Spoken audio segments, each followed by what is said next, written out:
fires are to be controlled or extinguished, the department must pre-plan and be capable of skillful execution. Trained officers are essential. Modern equipment is necessary. But in most cases, the person who actually controls the fire is a key man, the nozzleman.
In firefighting, know-how is vital. There is no substitute for an understanding of fire behavior and an understanding of your equipment. You must be able to focus this know-how on fire conditions as you find them if you are to be a top-notch nozzleman.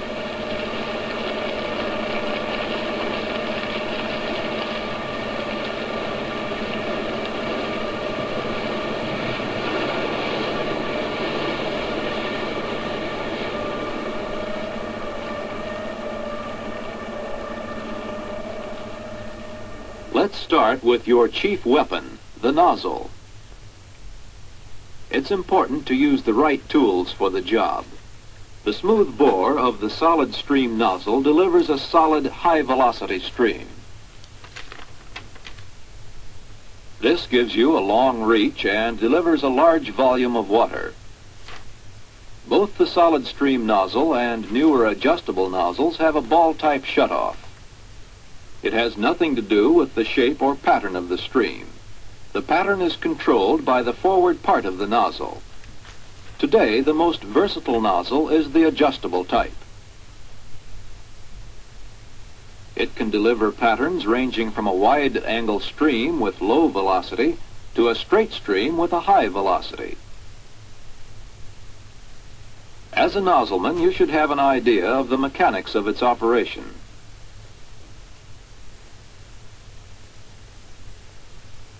With new constant gallonage nozzles, your flow in gallons per minute is the same in all positions.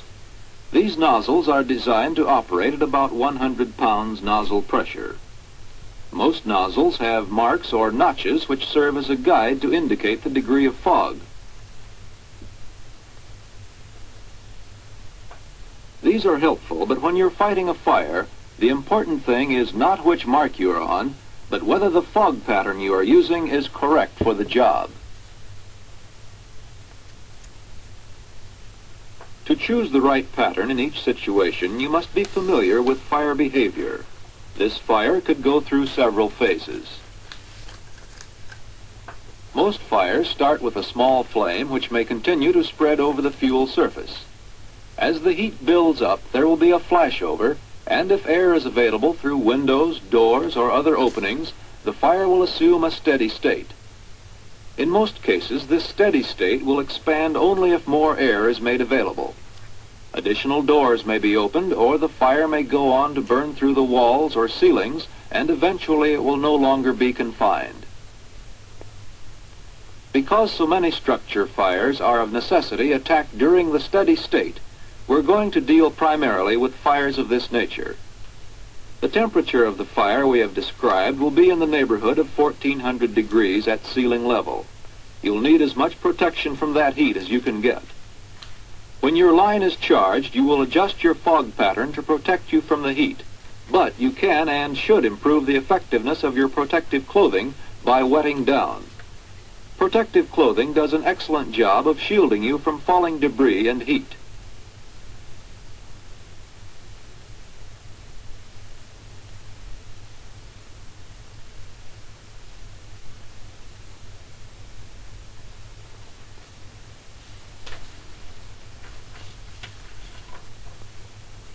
As a nozzleman, you should know the three methods of attack. If the fire is small and heat accumulation is low, you will probably make a direct attack with a relatively straight stream.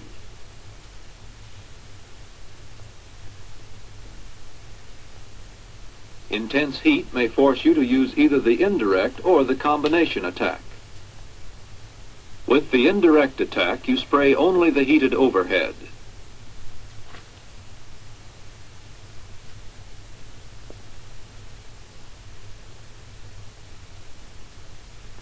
The combination attack, a combination of the direct and indirect methods, is accomplished by rapidly rotating the nozzle in a clockwise direction following the perimeter of the room. How do you choose between the combination attack and the indirect attack on the fire ground? If only one or two rooms are involved and one line will give sufficient flow, the combination method will give the fastest results with a minimum amount of water. This method cools the atmosphere and the heated materials at the same time. Consequently, large volumes of steam are generated and the fire is blacked out quickly. As compared with the combination method, the indirect attack continues steam production over a somewhat longer period of time. This can be used to advantage in a complex situation where several lines are necessary and their coordination is a problem. In any attack, the maximum heat absorption of water is utilized only when the water is converted to steam. Don't confuse an indirect attack on a fire with indirect results. Fire may follow various channels in spreading from one room to another area. Steam generated by either an indirect or a combination attack may follow the same channels and control the fire. This is a valuable indirect result.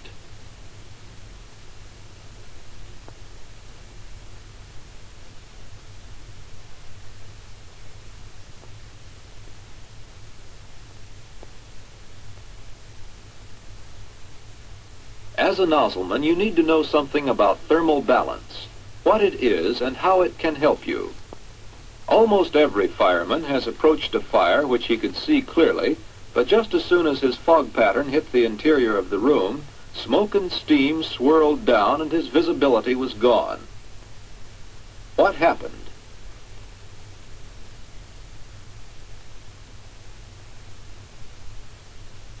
The hot air, smoke, and gases are lighter than cold air. In an undisturbed situation, these products of combustion will be evenly distributed at the top, and the cooler, fresher air will be at the bottom. The atmosphere in this room is in thermal balance. Just as soon as your fog hits the heated gases near you, they cool. The cooled gases drop, and thermal balance is upset. This causes circulation of fire gases and smoke, which limits both visibility and entry. The thermal balance which most fire situations establish will not be upset if the correct nozzle pattern is used. Will not be upset if the correct nozzle pattern is used. If you cool the whole room evenly, the resulting air currents will ventilate the area.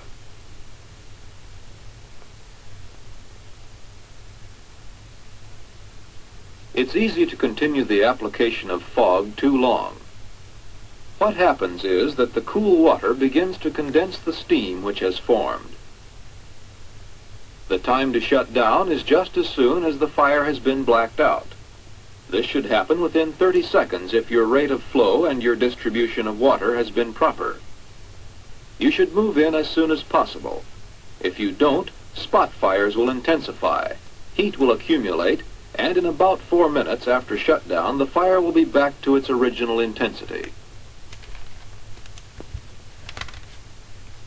However, if you have used a penetrant foam for knockdown, it will stick to and penetrate the fuel, and your spot fires will not build so rapidly. Special equipment such as a bypass eductor is needed to introduce the penetrant foam liquid into the hose line. An eductor is designed to operate with a certain flow of water. If the flow is not correct, the eductor will not pick up the additive. Consequently, the adductor and a carefully matched constant flow nozzle must be used.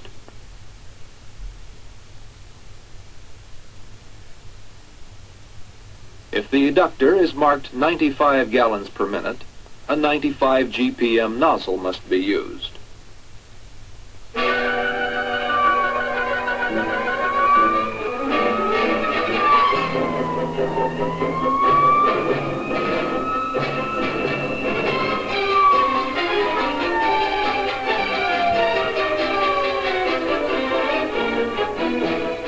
When you arrive at the scene of a fire, your officer is going to be calling the signals. He's the quarterback. He'll figure out how to attack the fire, where to attack it, and make assignments for getting the job done. Coordinating good equipment, manpower, and know-how in fighting a fire sounds simple, but firefighting isn't simple. It's complex. That's why you need to observe actual firefighting attacks.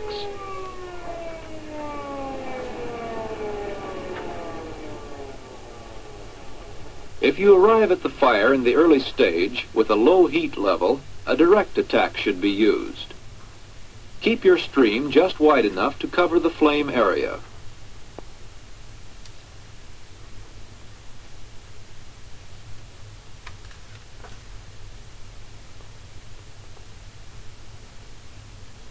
That type of fire is easy, but here's a hotter situation where the indirect attack has been chosen.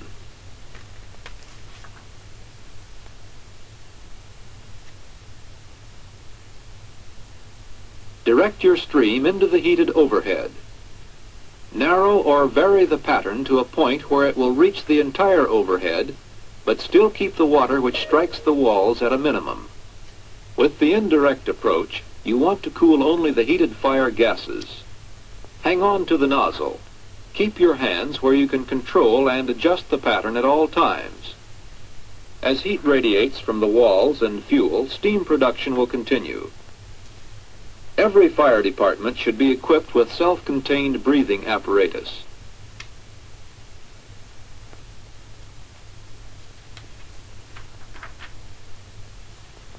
Men who are to work with masks should not have been overexerted beforehand.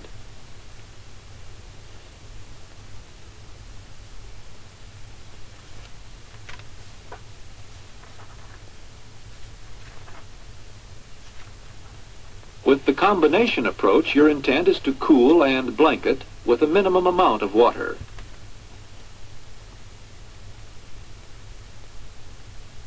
Water is applied to the area of major involvement. Your knockdown should take 20 to 30 seconds if the fire stream is of proper size and the distribution is good. Shut off the nozzle to avoid overcooling, which will condense part of the steam and stagnate the atmosphere. If the building is safe, move in as soon as possible for overhauling spot fires. If it's still too hot, short bursts will reduce the temperature. If you can just endure the heat and steam while standing, the temperature is ideal for holding the steam blanket and lifting the atmosphere in the area. Always keep the opening through which you entered clear. This will usually give you a good supply of air.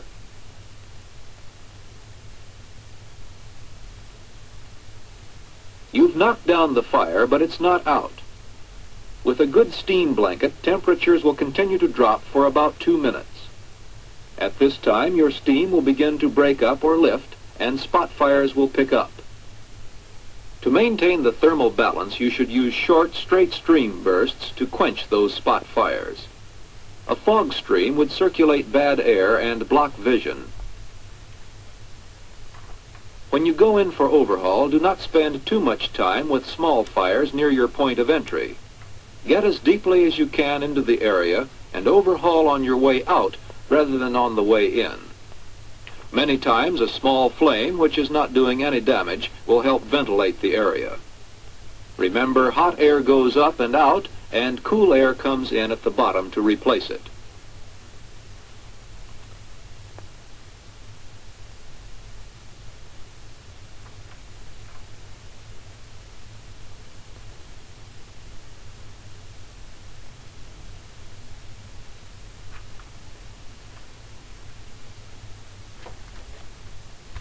When overhaul crews have entered the building, other lines should be operated with extreme caution. If not, the men inside will take unnecessary punishment or may be driven out of the area. Here's a situation in which your approach to the fire must be through another room. Avoid using fog in the first room. Choose the correct pattern and direct your stream into the involved room. This will control the fire, reduce the temperature in the two rooms, and maintain the thermal balance, visibility, and your air channel.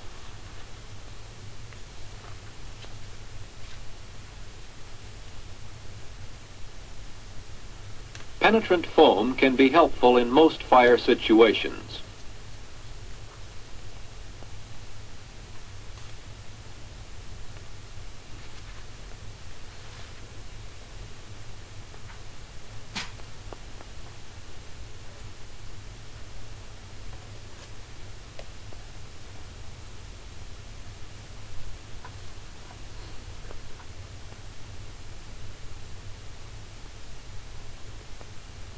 Penetrant foam offers these advantages: less water, fewer spot fires, cleaner atmosphere.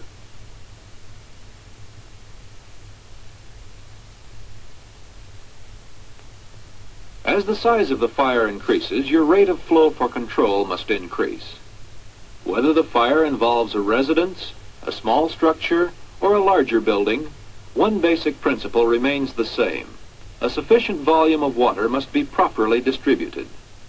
Larger fires require more and larger lines, and their coordination becomes increasingly complex. This complexity may be the chief consideration for choosing the attack to be used. Efficient firefighting requires both knowledge and skill. The degree of efficiency is dependent on the individual's ability to apply basic principles to the situation he encounters.